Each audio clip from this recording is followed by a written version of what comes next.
Susan Peterson's hands didn't shake anymore when she poured whiskey for dangerous men. That was the problem when survival becomes routine. Your body stops warning you about predators.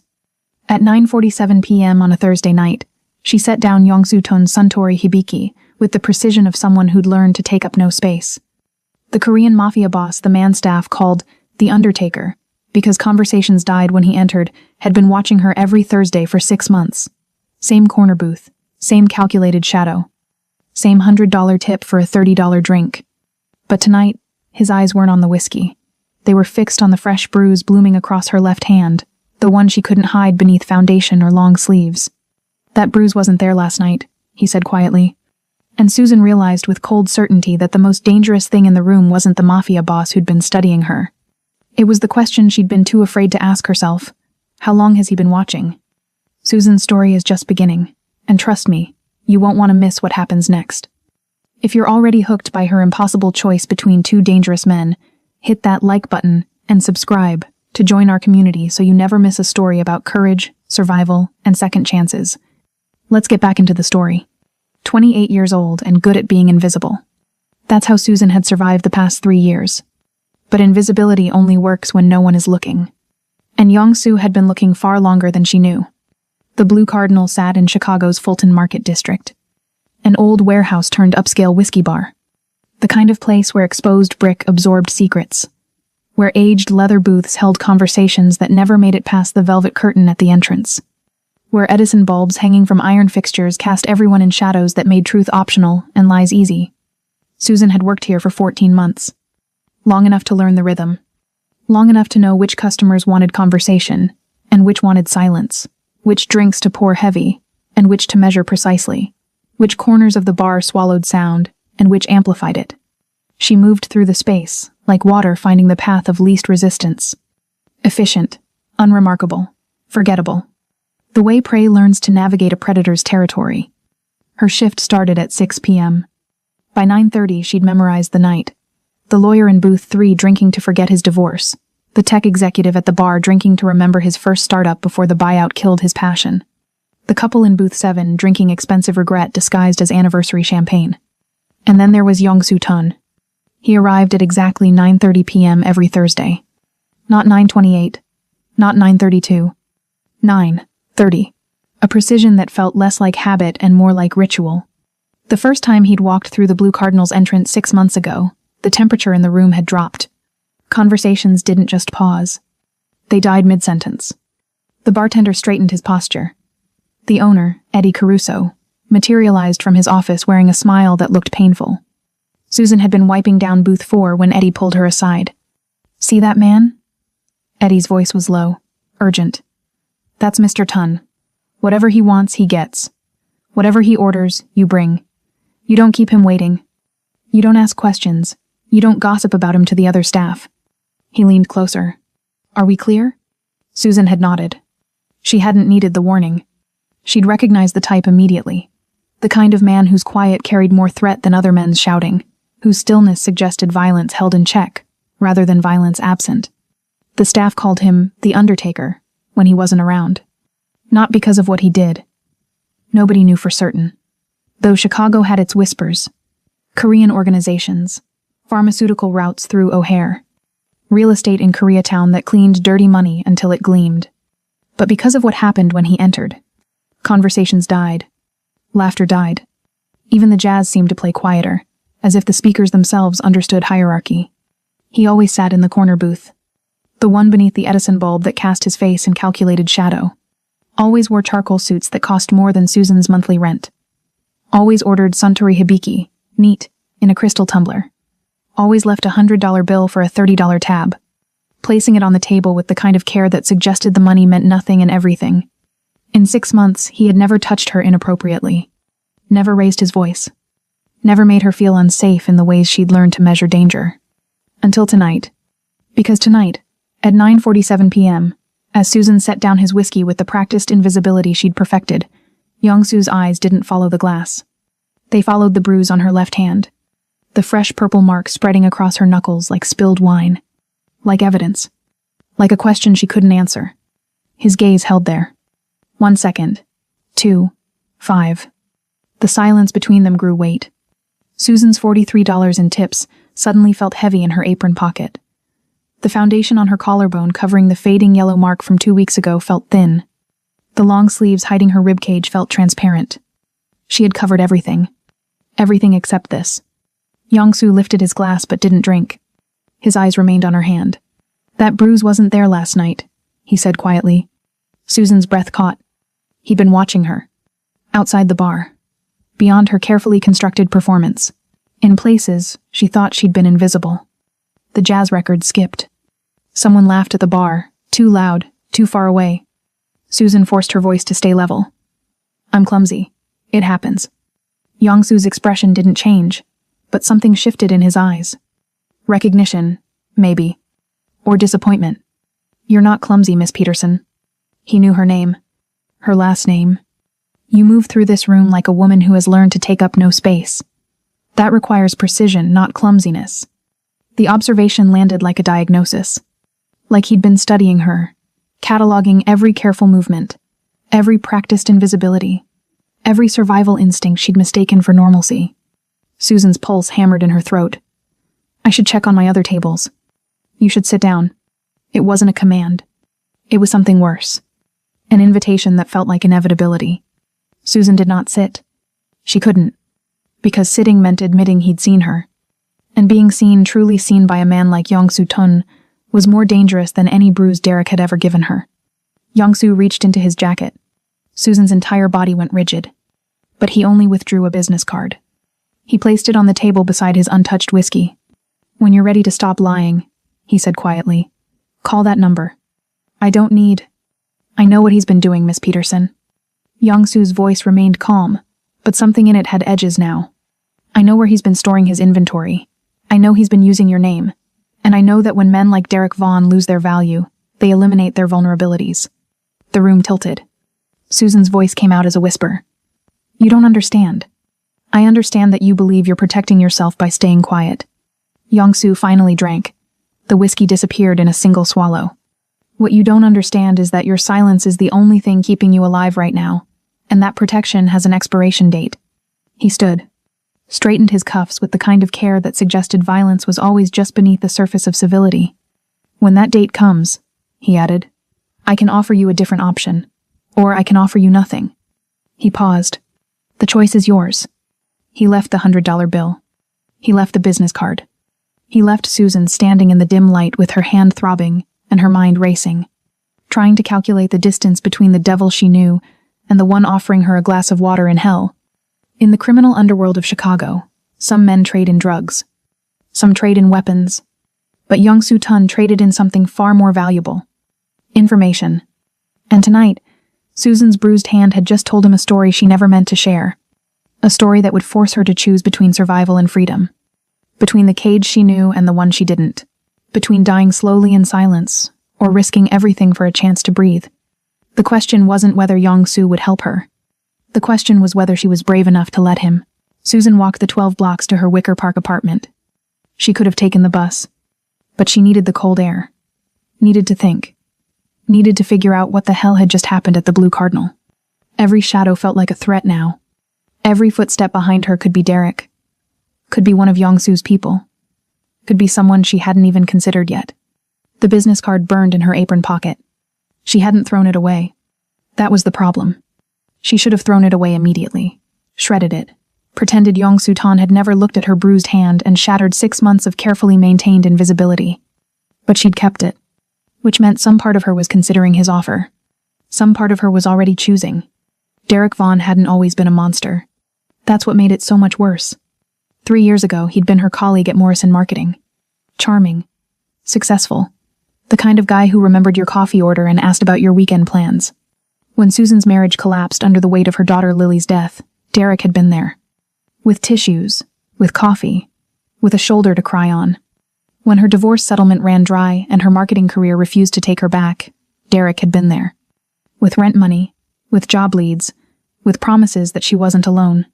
When she'd tried to pull away, uncomfortable with how much she owed him, Derek had been there. With hurt in his eyes, with reminders of everything he'd done for her, with the kind of guilt that felt like love until it didn't. The first time he hit her was 18 months ago. An argument about a friend she'd wanted to see for lunch. A friend Derek said was bad influence. A friend who didn't understand what Susan was going through. The backhand had split her lip. He'd cried immediately. Apologized profusely. Bought her flowers. Promised it would never happen again. It happened again 6 weeks later. And again. And again. But Derek was smart. He never hit her face after that first time.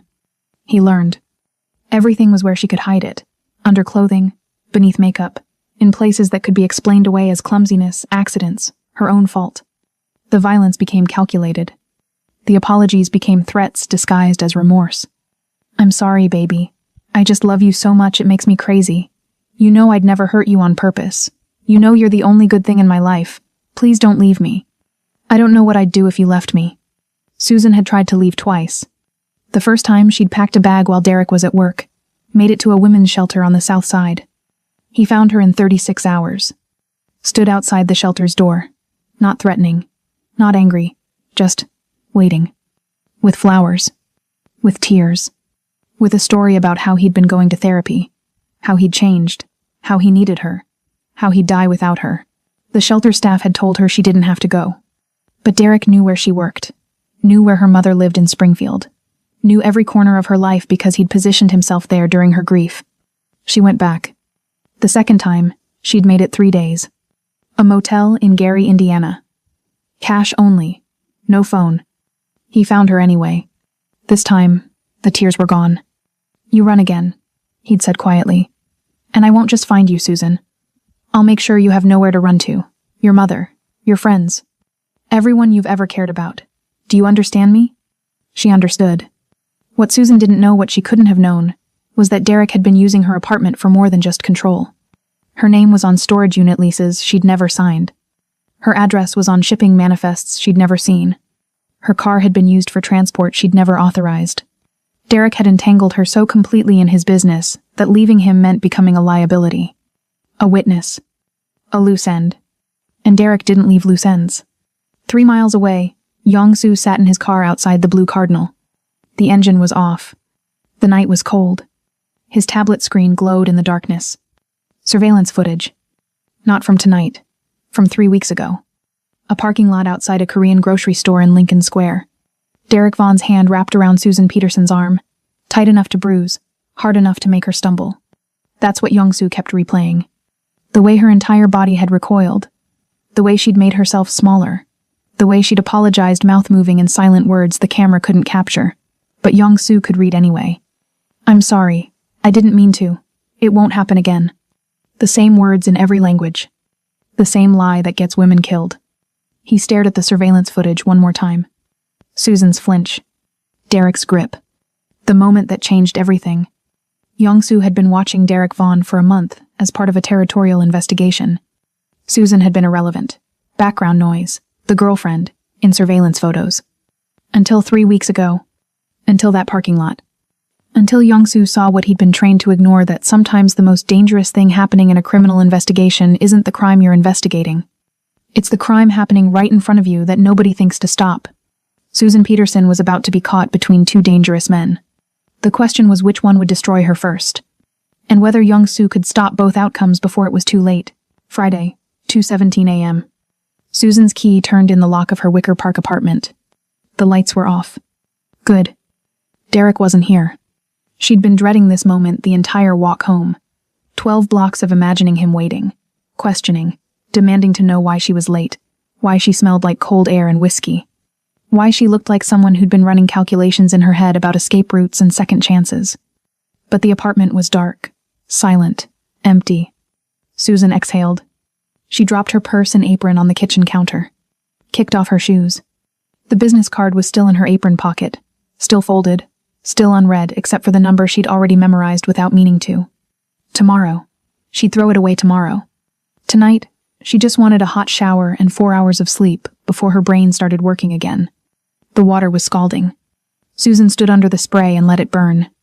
Let it wash away the smell of the Blue Cardinal, the weight of Yong-Soo's gaze, the feeling of being seen after so long being invisible. That Bruise wasn't there last night. He'd been watching her. For how long? How closely? And more importantly, why? She scrubbed her skin until it was red. trying to wash away the question that had been circling her mind since she left the bar. What if Yongsu Ton could actually help her? What if there was a way out that didn't end with Derek finding her again? What if... The bathroom door opened. Susan's heart stopped. She grabbed a towel, wrapped it around herself. Derek? No answer. She stepped out of the shower. Water pooled at her feet. The apartment was still dark except for one light. The kitchen. Susan moved down the hallway. Her wet footprints marked the hardwood floor. Derek was standing at the kitchen counter, his back to her, going through her purse. Her apron spread out on the counter beside him. And in his hand, Yongsu's business card. You're home, Susan said quietly. Derek didn't turn around. I used my key. Hope you don't mind. His voice was calm. That was worse than rage. Derek's calm meant he was thinking, planning, calculating consequences. I was in the shower, Susan said. I noticed. He turned around slowly, held up the business card between two fingers like it was evidence, like it was a verdict. Want to tell me who Yongsu Ton is, baby? Susan's mouth went dry. Play dumb. That was the protocol. The survival instinct honed over 3 years of navigating Derek's moods. A customer. He left it on the table. I was going to throw it away. Derek smiled. It didn't reach his eyes. A customer, he repeated slowly. Yongsu Ton, the Korean who runs pharmaceutical distribution through O'Hare, the man who owns half of Koreatown's real estate, the man whose name makes people shut the fuck up and disappear. He took a step toward her. That customer? Susan's grip tightened on her towel. I don't know who he is. He comes in on Thursdays. Tips well. That's all. Don't lie to me. Derek's voice was still calm. That made it worse. I've seen you serve him. I've watched you pour his drinks. And tonight he gave you his personal number. Another step closer. So I'll ask again. What did you tell him? Nothing. I didn't tell him anything. Then why did he give you his card? I don't know. Derek grabbed her arm. Not hard enough to bruise. Not yet. Just hard enough to remind her that he could. Do you have any idea what you've done? His voice cracked. Desperation bleeding through the control. Do you understand who that man is? What it means that he's paying attention to you? Susan tried to pull away. You're hurting me. I'm saving you. He let go. Ran his hand through his hair. Started pacing. 2 weeks ago, my crew moved product through a transit point on the north side. Standard route. Clean operation. Except the product was contaminated. Cut with fentanyl from a bad batch. He stopped pacing. Looked at her. A city councilman's son bought from that batch. Overdosed in a hotel room downtown. Died before the ambulance arrived. Susan's stomach dropped. The transit point we used? It was one of Yongsu Ton's. We moved dirty product through his territory without clearance. His organization absorbed the political fallout, paid off the cops, cleaned up the mess. Derek's laugh was bitter, hollow. And now my crew owes a debt we can't pay. Susan's voice came out as a whisper. What does that have to do with me? Everything. Derek turned to face her fully. Standard protocol in Yongsu's world? Elimination. You can't pay the debt, you become the payment. My crew. My partners. Me. He took a breath. And anyone connected to me. The room tilted. Your name is on my storage unit leases, Susan. I used your address as a drop point. Your car for transport. I've spent the last 6 months making sure that if I go down, you go down with me. Susan couldn't breathe. You think you're trapped with me? Derek's voice rose now. The control slipping. We're both dead the second Yongsu decides to clean house. You're a witness. You're collateral. He stepped closer. So when the most dangerous man in Chicago gives you his business card and tells you to call him, that's not protection, baby. That's a death sentence. Susan found her voice. You did this. You used me. You put my name on your crimes without telling me. I protected you. You made me a target. I made you valuable. Derek's jaw clenched. As long as you're entangled with me, they can't touch you without complications, without investigations, without questions. You made me a human shield. I made you alive. The words hung between them. Susan looked at the man she'd once thought was her savior. The man who'd positioned himself as comfort during her grief. The man who'd systematically trapped her in a cage she'd mistaken for safety. Derek held Yongsu's business card over the sink. Pulled out a lighter. You don't call him. You don't talk to him. You don't go near him. The flame caught the corner of the card. It curled, blackened, disappeared into ash. You don't leave this apartment. You don't go to work. You don't exist until I figure out how to fix this. He looked at her. Do you understand me? Susan nodded. What else could she do? Derek grabbed his jacket, headed for the door. Stopped. Lock this behind me. Don't answer for anyone. Not your mother. Not your friends. Not him. The door closed. The lock clicked. Susan stood in her kitchen wearing nothing but a towel. Surrounded by the smell of burnt cardstock and her own stupidity, she moved back to the bathroom. That's when she saw it. Derek's burner phone. Left on the counter beside the sink, probably forgotten in his panic. The screen was still lit. One text message visible. The Korean wants a meeting. Tomorrow. Millennium Park. Come alone or don't come at all. Sent 4 hours ago. Susan stared at the message. Derek was meeting Young-soo tomorrow at noon. A meeting he'd been summoned to. A meeting he couldn't refuse. She'd memorized Young-soo's number before Derek burned the card. She had 12 hours to decide if calling that number was her only chance to escape, or if it was walking straight into something worse. The question wasn't whether to trust Young-soo Ton. The question was whether staying silent would kill her faster than speaking up. And Susan was finally realizing that sometimes survival isn't about choosing safety. It's about choosing which danger gives you the best odds of making it to tomorrow. She picked up the phone. Her finger hovered over the screen. And for the first time in 3 years, Susan Peterson stopped calculating what Derek would do, and started calculating what she would do. Saturday, 11 a.m. Millennium Park. The Crown Fountain sprayed water into the cold Chicago air. Tourists took photos. Children ran through the shallow pools despite the temperature. Everyone too busy with their own lives to notice a woman standing alone near the edge. Waiting. Susan had slipped out at 9 a.m. while Derek was meeting with his crew. He'd left early, paranoid, desperate, making plans she wasn't part of anymore. She'd memorized Young-soo's number before Derek burned the card. Called it from Derek's burner phone at 6 a.m. 1 ring, 2. Then his voice. This is Young-soo. It's Susan. Susan Peterson. From the Blue Cardinal. A pause. I wasn't certain you would call. I need to meet you. Before Derek does. Where? Millennium Park. The Crown Fountain. 11 a.m. I'll be there. The line went dead. Young-soo arrived at exactly 11. With one associate, a man in his 40s wearing a dark suit and an earpiece. But it was Young-soo that Susan's eyes locked onto. Impeccably dressed as always. Charcoal suit, black tie, polished shoes. But his eyes showed he hadn't slept. He dismissed his associate with a subtle gesture. Walked toward Susan alone. Stopped 3 feet away. You called, he said quietly. I wasn't certain you would. Susan's hands were shaking now. The first time in years. I need to know what happens to me when you kill Derek. Young-soo didn't flinch. Didn't pretend. Didn't soften the truth with pretty lies. Standard protocol says you're a liability. You know too much. You've been too close. Susan had expected this, but hearing it out loud still felt like falling. Then why give me your card? Her voice was stronger now. Why watch me for 3 weeks? You could have eliminated the problem already. Young-soo's jaw tightened. Because eliminating problems is easy.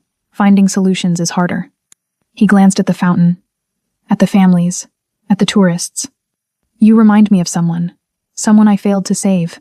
And I'm trying very hard not to fail twice. Susan took a step closer. What do you want from me? Information. Evidence. Testimony. In exchange for what? Protection. Your protection or my freedom? Young-soo met her eyes. In my world, those aren't always the same thing. He gestured to a bench away from the crowds. They sat. Derek's crew moved contaminated product through my territory. A city councilman's son died. My organization absorbed the fallout. Now Derek owes a debt he can't pay. Susan nodded. He told me. What he didn't tell you is that his crew is negotiating with a rival organization, trying to leverage you as collateral. Her stomach dropped. What does that mean? It means you're more valuable dead than alive to certain people. It means Derek has already positioned you as collateral damage. Young-soo turned to face her fully. I can offer you protection, but protection in my world comes with a price. What price? You help me close this cleanly. You give me access to Derek's apartment, his phone records, his hiding places. You provide testimony to my council about his operation and his connections. Susan's breath caught. Testimony? Not to police, to my people. You'll have to speak it out loud. Everything he's done. Everything you've witnessed. And then? Then you disappear properly. New city. New identity. New life. I have resources. I have connections.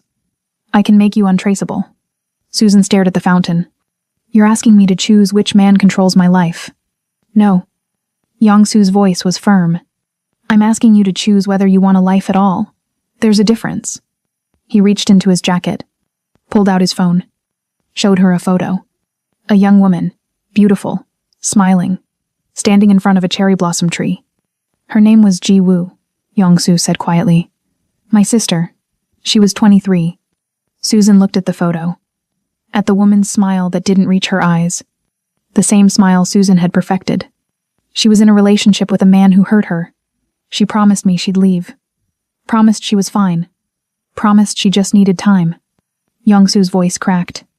I was 16 and stupid, and I believed promises cost nothing. He took the phone back. She died 2 weeks later. Her boyfriend said she fell down the stairs. The police believed him. I didn't have the power to do anything except watch them close the case and move on. He looked at Susan.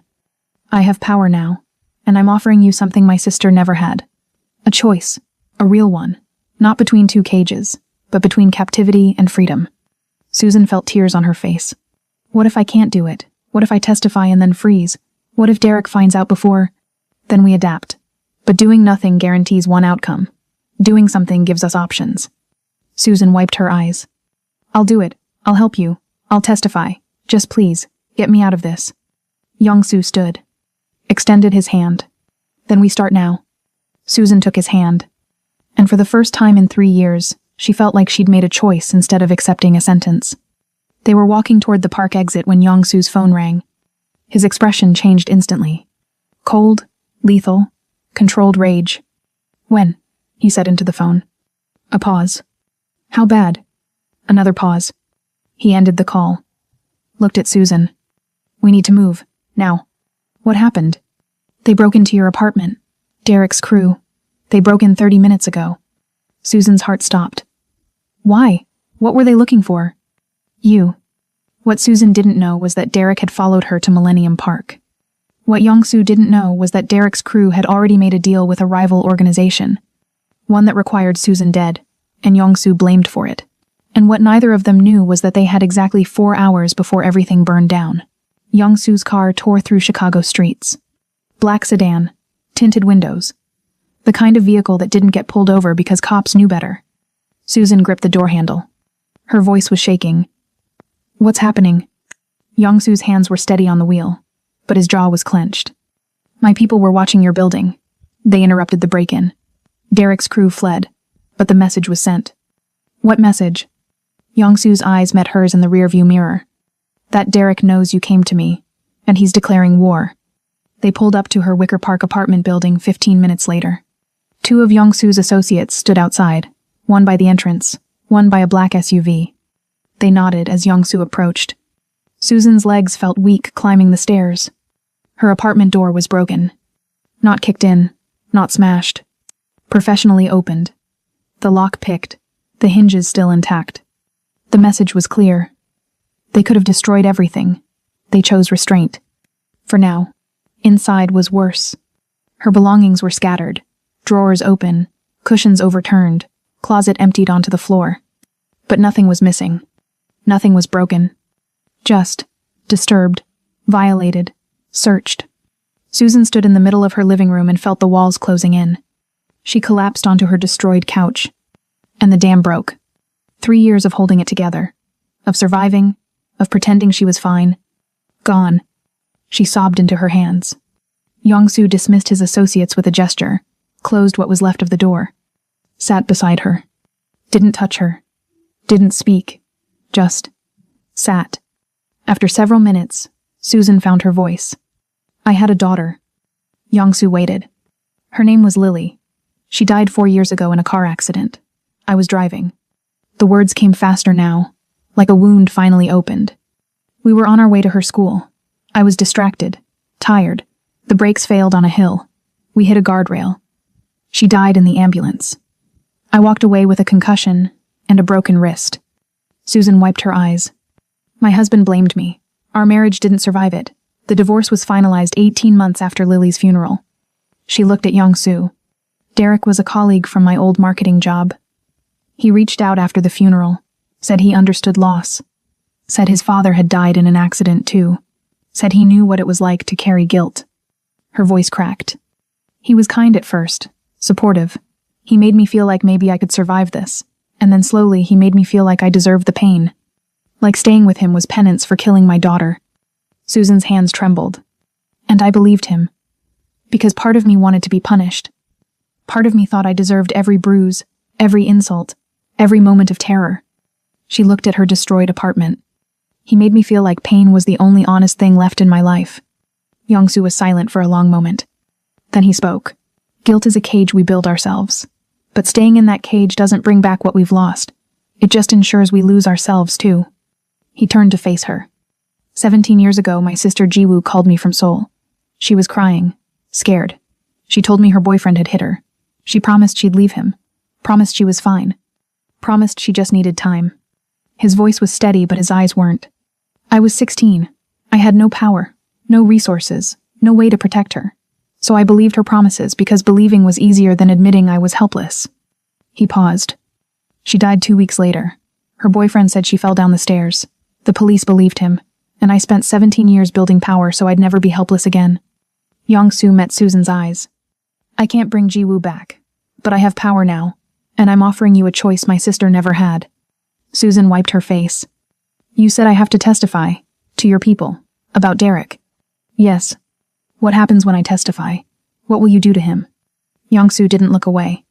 That depends on what you tell us. My organization needs to understand the full scope of Derek's operation, what he's done, what leverage he has. Your testimony will determine how we proceed. Susan's voice was quiet. You mean whether you kill him or not? I mean whether there are alternatives to elimination. He didn't sugarcoat it. But I won't lie to you. If he's too dangerous, if he's too connected, if removing him any other way creates more risk, yes, that's the reality of my world. Susan stood, looked around her apartment.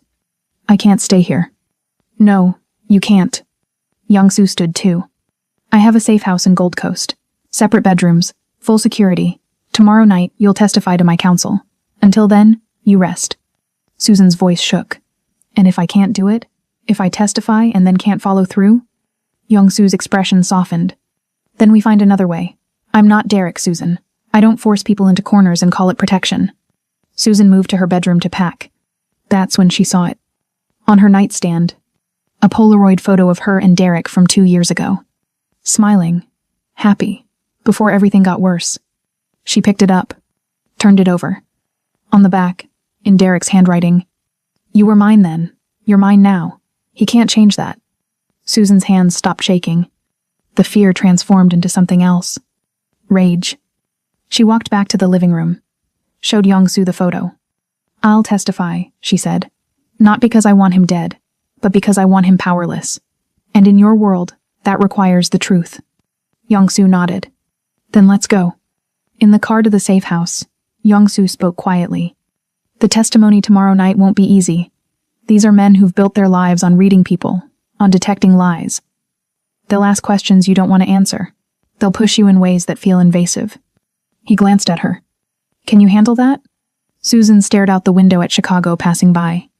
At the city that had watched her disappear for 3 years. At the life she was finally choosing to reclaim. I've survived worse than uncomfortable questions, she said. And for the first time since Lily died, Susan Peterson believed she might actually survive this too. Sunday morning. Susan woke in the Gold Coast safe house to floor-to-ceiling windows overlooking Lake Michigan.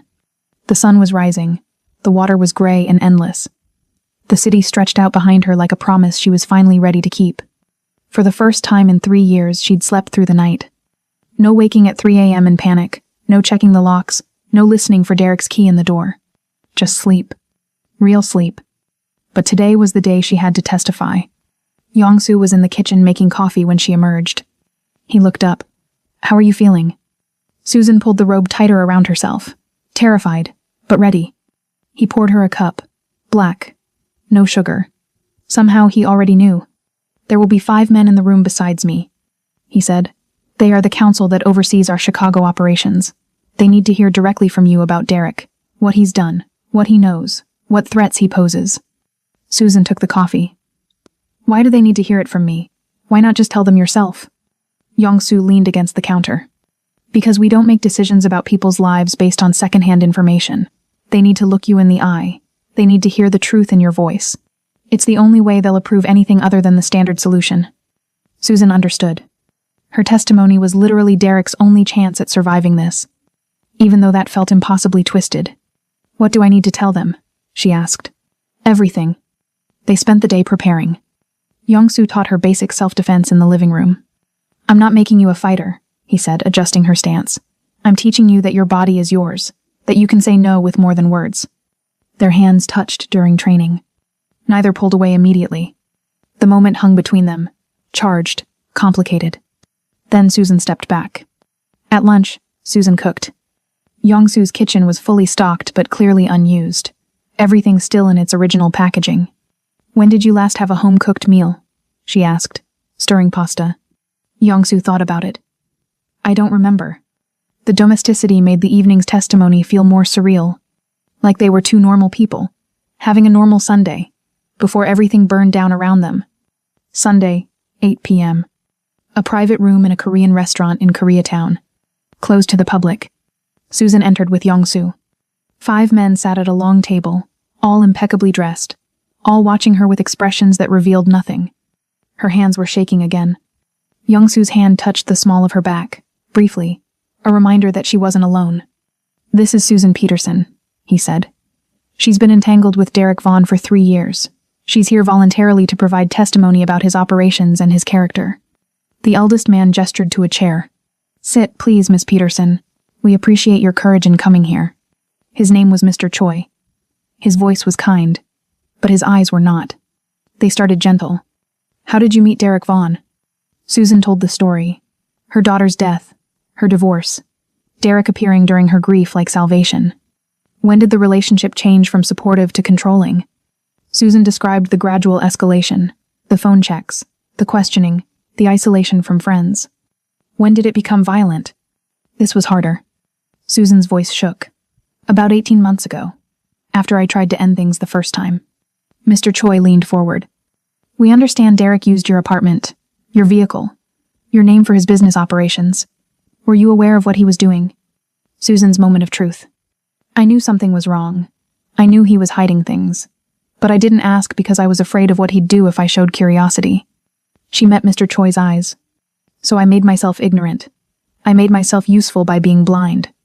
Another council member spoke. That makes you complicit. Yes, Susan said. It does.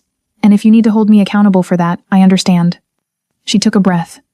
But I'm here because I'm done being blind. I'm here because complicity and survival sometimes look the same from the inside. But I can finally see the difference from out here. Mr. Choi nodded slowly. Yong, Sue has informed us that Derek Vaughn physically abused you. We need to hear the specifics from you. I apologize for the invasion, but we need to understand the full scope. This was the hardest part. Susan had never said these things out loud to anyone. She described the first time Derek hit her, an argument about seeing a friend, a backhand that split her lip, his immediate apology, the pattern that followed. Violence, remorse, gifts, promises to change.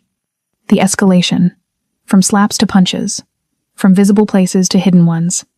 He never hit my face after the first time, Susan said. He learned. Everything was where I could hide it. One council member asked, Why didn't you leave? Susan's raw honesty. Because he convinced me I had nowhere to go. Because I believed I deserved it.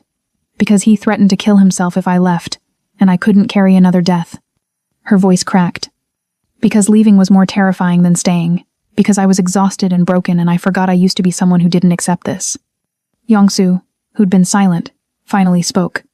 Enough. She's answered your questions. Mr. Choi held up a hand. One more, Yong-soo. He looked at Susan. Miss Peterson, what do you want to happen to Derek Vaughn?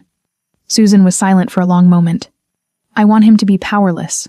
I want him to never hurt another woman. I want him to face consequences for what he's done. She paused. But I don't want his death on my conscience. I've carried enough death.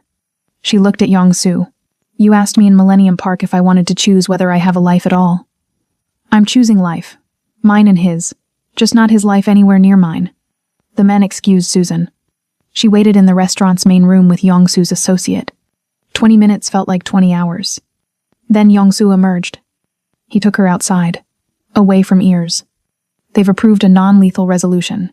Derek will be dealt with through legal channels. Evidence will be provided to federal prosecutors for drug trafficking charges. His assets will be seized. His operation will be dismantled. He paused. He'll spend significant time in prison, but he'll live. Susan's relief was overwhelming. Thank you. Don't thank me. You saved his life tonight. Your testimony convinced them he's more valuable as a cautionary tale in federal prison than as a body that creates investigations. They returned to the safe house. Susan was emotionally drained, shaking from adrenaline. Yong-Soo poured her whiskey. You did something tonight that most people couldn't do. You spoke truth to men who are accustomed to fear and silence. Susan drank. I thought I'd feel triumphant. I just feel tired. That's what victory feels like sometimes. Not euphoria, just exhaustion and the knowledge that you survived something that should have broken you. Late that night, Susan found Yong-Soo on the balcony. She sat beside him. Thank you for not judging me.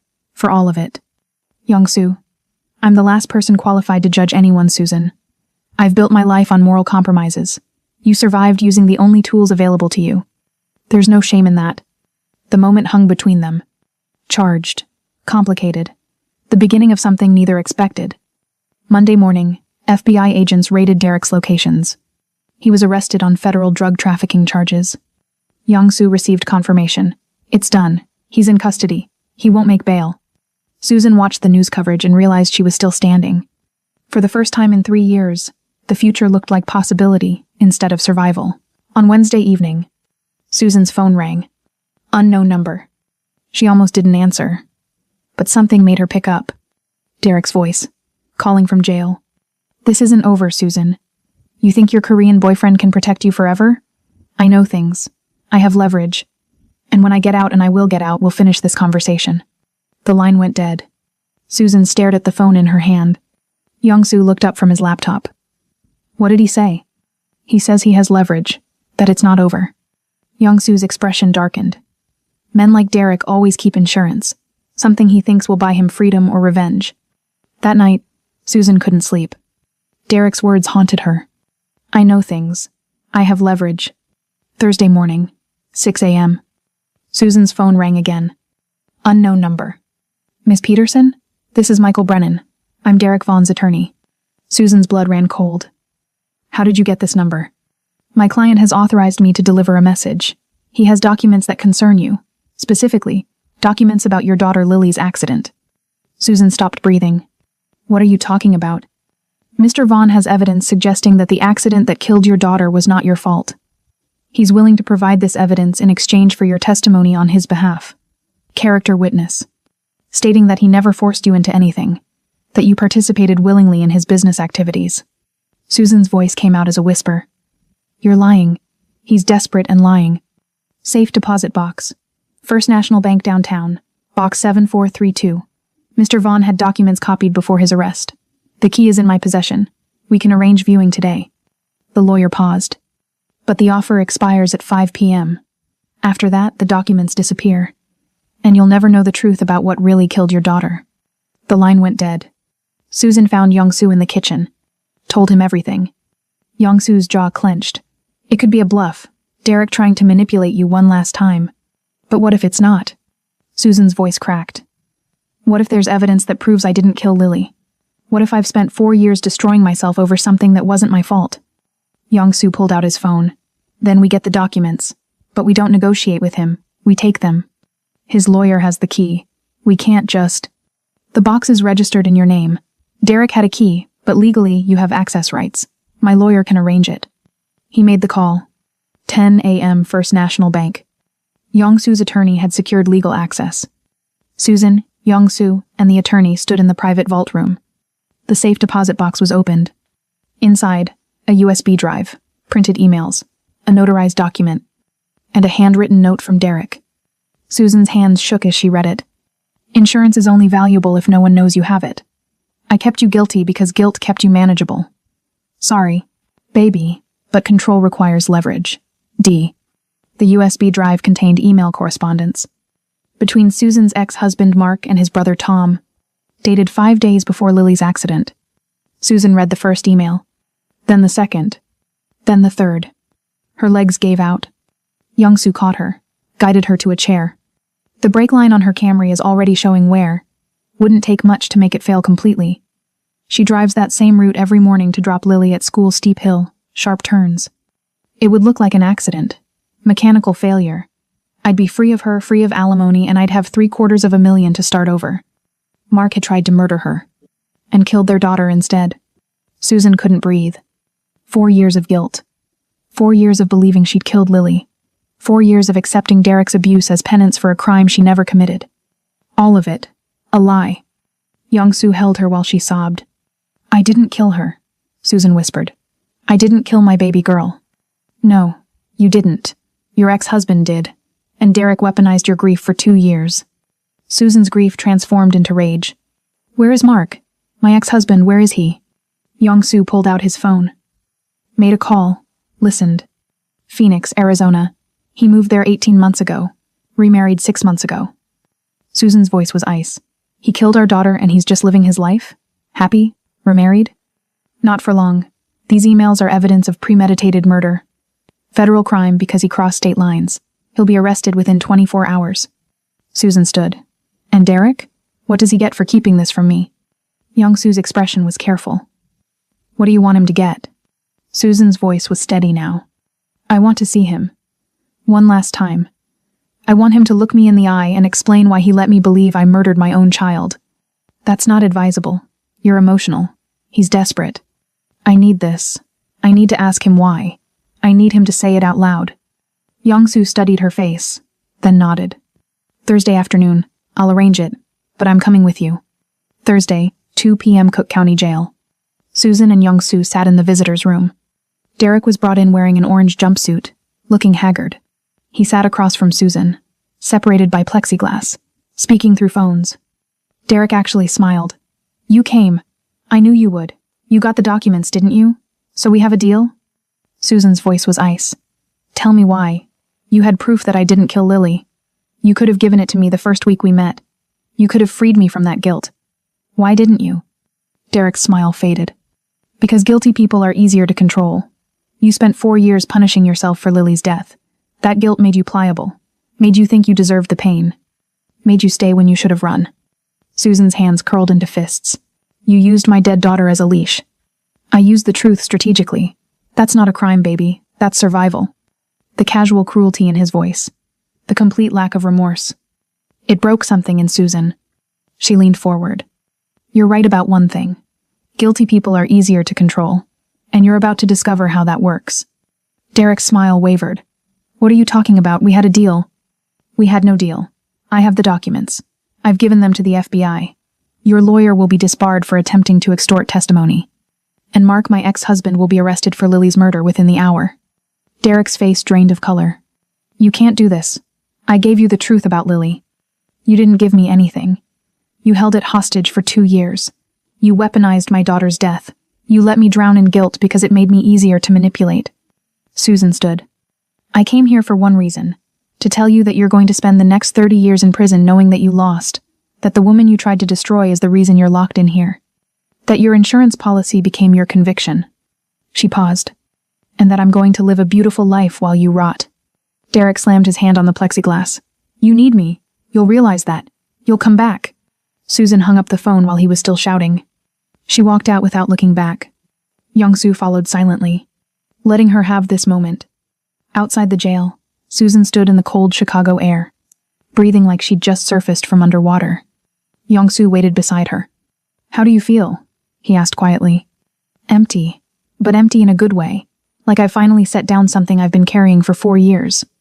The FBI will need your testimony about Derek's withholding of evidence, and they'll want you to testify in Mark's trial.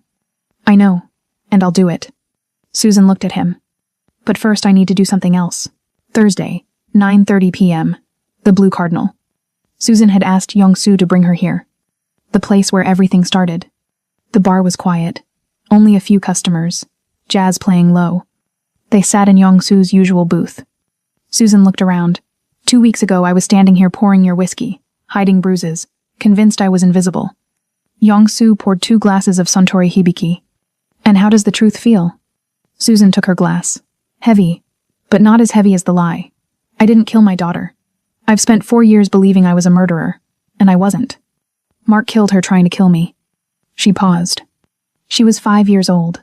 She loved dinosaurs and insisted on wearing tutus with rain boots. She called me Mama Bear. And Mark killed her because I was inconvenient to him. Yong-soo's voice was gentle. I'm sorry you lost her.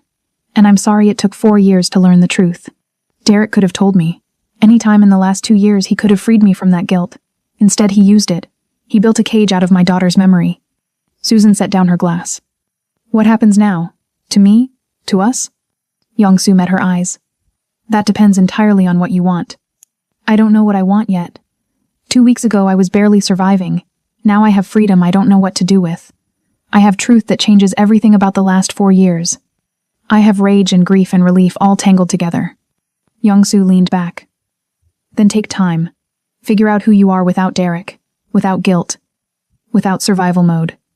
I'll be here when you're ready. Susan's voice was quiet. What if I'm never ready? What if this, she gestured between them, only made sense during the crisis?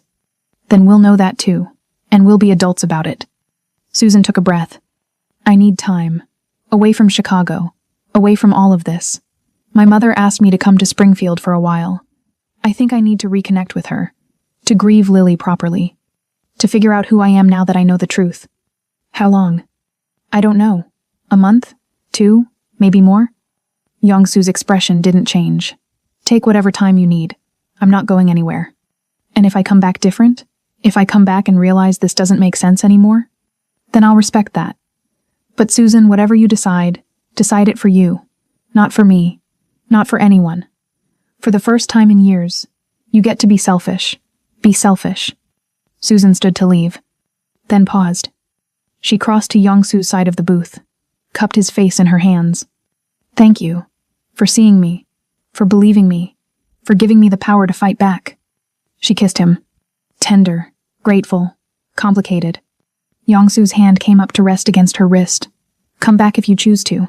Not because you feel obligated. I will. Or I won't. But either way, I'll know it was my choice. She left the Blue Cardinal with her head high.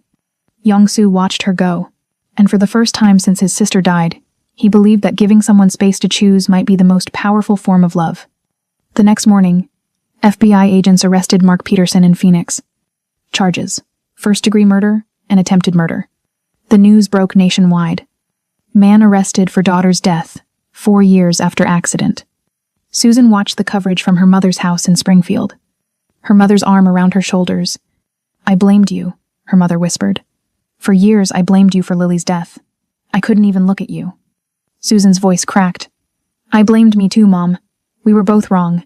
And now we get to grieve her properly. 3 months passed. Susan lived with her mother in Springfield. Therapy 3 times a week, processing Lily's death without guilt, understanding the abuse, rebuilding her sense of self. She reconnected with her mother. Their relationship was fragile but honest. They visited Lily's grave together every Sunday, finally able to grieve properly. Susan started journaling, painting something she used to love before Derek, taking long walks. She gained weight back. She cut her hair short, started wearing colors again. Tuesday morning. Susan sat in her therapist's office. Dr. Martinez looked at her. You've been here 3 months. You came broken and guilty. How do you feel now? Susan thought about it. Angry, sad, relieved, grateful, all of it at once. But most of all, I feel like myself again. Like I'm remembering who I was before Derek. Before Lily's death. Before I let grief and guilt convince me I deserved pain. Have you thought about what comes next? I can't hide in Springfield forever. I need to go back to Chicago. I need to face my life there. Dr. Martinez smiled. And Yong-soo? You haven't mentioned him in weeks. Susan's expression softened. Because I needed to figure out if I wanted him because he saved me, or if I wanted him for who he actually is. I needed to know if it was trauma bonding or real connection. And what did you discover? Susan smiled. That I miss him. Not because I need him, but because I choose him. There's a difference. Susan told her mother she was returning to Chicago. Her mother looked up from her tea. Is it because of him? The Korean man? It's because of me. Because I have a life there that I walked away from. Because I'm ready to stop hiding. Her mother nodded slowly. And the man? Young-soo? If he'll still have me after 3 months of silence, then yes. Because he saw me at my worst and never made me feel small. Because he gave me power when he could have taken it. Because he let me leave without guilt. That's the kind of man worth choosing. On Thursday, Susan drove back to Chicago. Her car packed with her belongings. She'd arranged to stay in a hotel initially. She wasn't ready to jump back into anyone's space. She'd decided to sell her old apartment. Too many bad memories. She was nervous, excited, terrified, hopeful. She hadn't told Young-soo she was coming back. She wanted to see if he was still at the Blue Cardinal on Thursday at 9:30. If he was still waiting. 9 p.m. The Blue Cardinal. Susan entered wearing a deep blue dress, her short hair styled, makeup subtle but present. She looked different, healthier, stronger, more herself. The bar had been transformed. Brighter lighting, new management, half the space converted to what looked like a community center. A sign by the entrance, Second Sight Foundation, free legal consultations, Tuesdays 6 to 9 p.m. Susan was confused. A woman in her 50s approached. Can I help you? I'm looking for someone. Young-soo Park? He used to come here every Thursday. The woman smiled. You must be Susan. He said you might come back. He's in his usual spot. Susan's heart raced. What is all this? The foundation sign? Mr. Park purchased the bar 3 months ago. He's been renovating it into a community space for survivors of domestic violence. Free legal help, support groups, job training. He said someone important to him taught him that power should serve the powerless. The woman extended her hand. I'm Margaret. I run the foundation programs here. Susan walked to the corner booth with shaking hands. Young-soo was there, wearing his usual charcoal suit, suntory hibiki on the table. He looked up when she approached. His face carefully controlled surprise, relief, hope told her everything. You came back, he said quietly. I wasn't certain you would. The echo of every important conversation they'd had. Susan slid into the booth across from him. You bought the Blue Cardinal. I did. And turned it into a community center for domestic violence survivors. The bar still operates, but yes, the other half is dedicated to support services. Why? Young-soo poured her a glass. Because 3 months ago, a woman taught me that survival isn't enough, that people who've been through hell deserve resources, support, and choices. I had the power to create that, so I did. Susan's eyes filled with tears. You did this for me. I did it because of you. You showed me what strength looks like. I simply provided infrastructure for others to find theirs. Susan reached across the table, took his hand. I left for 3 months without a word. I could have called, texted, something. I just disappeared. You needed space to heal without anyone watching. I understood that. You waited. 3 months of Thursday nights. You've been here waiting. Young-soo's thumb traced circles on her hand. I wasn't waiting. I was living, building this place, working, existing. But yes, every Thursday at 9:30, I hoped you might walk through that door. What if I hadn't come back? Then I would have continued building this place in honor of what you taught me, that some people change your life, even after they leave it. Susan's voice was steady now. I needed to know if I wanted you because you saved me, or because of who you actually are. Trauma bonding is real, and I needed to be sure.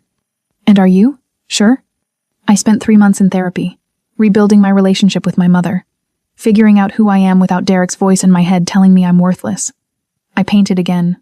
I laughed again. I grieved Lily properly. I became myself again. She squeezed his hand. And every Thursday at 9:30, I thought about you, about this booth, about a man who saw me at my absolute worst and never made me feel like I was too broken to be worth his time. Her voice cracked. I don't need you, Young-soo. I've proven that. But I want you. I choose you. Not out of gratitude or fear or trauma, but because you're a good man who respects me as an equal. Young-soo stood, moved to her side of the booth, took her face in his hands. I've thought about this moment for 90 days. May I kiss you? Susan smiled through tears. You may. Their first real kiss. Not goodbye, not gratitude, but choice. It was tender, careful, full of promise. When they pulled apart, Susan was crying. I missed you. I missed you too. Every day. But I'd do it again. You needed time. And I'd wait another 3 months if that's what you needed. I'm done waiting. I'm done surviving. I want to start living. With you. If you'll have me. Yongsu smiled. On one condition. Name it. We do this right. Slowly. Dating. Building something real. No rushing. No pressure. Just two people getting to know each other outside of crisis. Susan laughed. I accept those terms. And for the first time in 4 years, Susan Peterson believed she'd found something worth more than survival. She'd found a life worth living. And a man brave enough to let her live it on her own terms. Susan's journey from survival to truly living proves that it's never too late to choose yourself and reclaim your life. If her story touched your heart, subscribe to join our community of women who believe in second chances, redemption, and the courage it takes to start over. We share stories like this, everyday stories about real strength, real hope, and real transformation.